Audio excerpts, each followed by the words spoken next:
Indo پاک مشاعرہ دیوبند میں جناب سید عقیل حسین صاحب کی دی جاتی ہے، مشاعرہ ہوگا، تمام مہمان باقی ہیں ان کو مہربانی ہوگی۔ اتنا انتظار کہ آپ سے جو وعدہ کیا تھا اس کو نبھایا یا نہیں یہ بتاؤ پہلے، بے ایمانی ہو گئی بھائی۔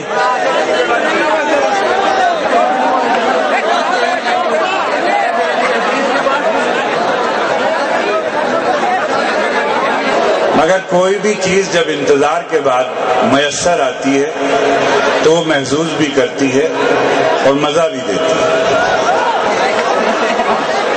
ایک تو یہ گزارش آپ حضرات سے ہے کہ ہم نے پہلی بار یہ آپ کی خدمت کی کہ انڈو پاک مشاعرے کا انعقاد کیا۔ پاکستانی شعراء کو مدعو کرنے میں کن کن دشواریوں کا سامنا ہوا، اگر اس کو بیان کیا جائے تو شاید پورا مشاعرہ اسی میں ختم ہو جائے گا۔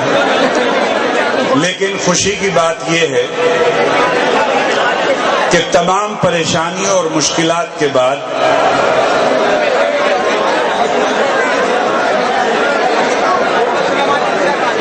دیکھو بیٹے ڈسٹرب نہ کریں، نہیں آرام سے بیٹھیں، اللہ دیکھے چکے اور آپ کی ذمہ داری زیادہ ہوگی چونکہ آپ لوگ اسٹیج کے پاس بیٹھے ہیں۔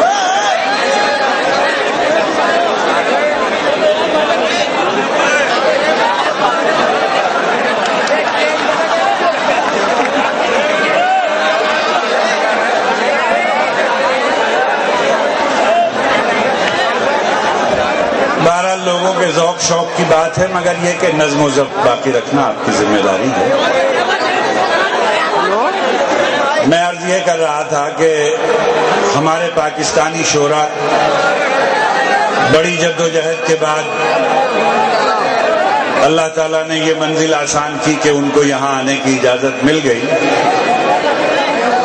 اب قدرت امتحان پہ امتحان لیتی ہے۔ 8 بجے اجازت ملی، 8 بجے وہ وہاں سے روانہ ہوئے، مراد نگر میں جام لگ گیا۔ اب وہ لوگ تقریباً کھتولی کے پاس پہنچے ہیں، ان کی گاڑی میں سمجھتا ہوں کہ 12 بجے کے قریب دیوبند آ جائیں گے، وہ براہ راست اسٹیج پر ہی آئیں گے۔ دنیا کے معروف ترین لوگوں میں نام ہے حمایت علی شاعر صاحب کا، وہ بھی ہماری دعوت پر تشریف لا رہے ہیں۔ پاکستان کی معروف شاعرہ محترمہ ریحانہ روحی صاحبہ بھی تشریف لا رہی ہیں، اور پاکستان کی دوسری معروف شاعرہ ذکیہ غزل صاحبہ بھی تشریف لا رہی ہیں۔ اسی کے ساتھ ساتھ ہندوستان سے آپ کے دلوں کی دھڑکن ہمارے مشاعرے صدیقی صاحب کا نام نامی پیش کرتا ہوں۔ تحریک صدارت پیش کی سید عقیل حسین صاحب نے، اور تائید فرمائیں گے جناب سید شکیل حسین صاحب، ان سے گزارش ہے وہ تشریف لائیں اور تائید فرمائیں۔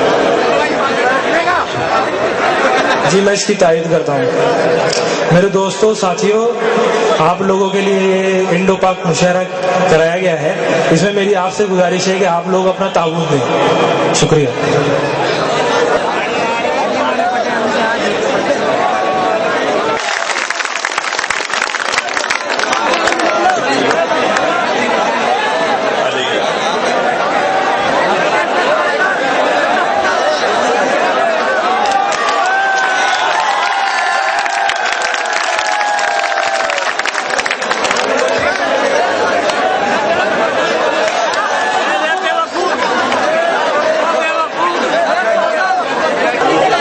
محترم المقام جناب حسیب صدیقی صاحب، برادر محترم مہمان خصوصی جناب ڈاکٹر راحت اندوری صاحب، مشاعرے کے سرپرست محترم جناب ڈاکٹر نواز دیوبندی صاحب، محترم سید عقیل حسین میاں صاحب، اور برادرم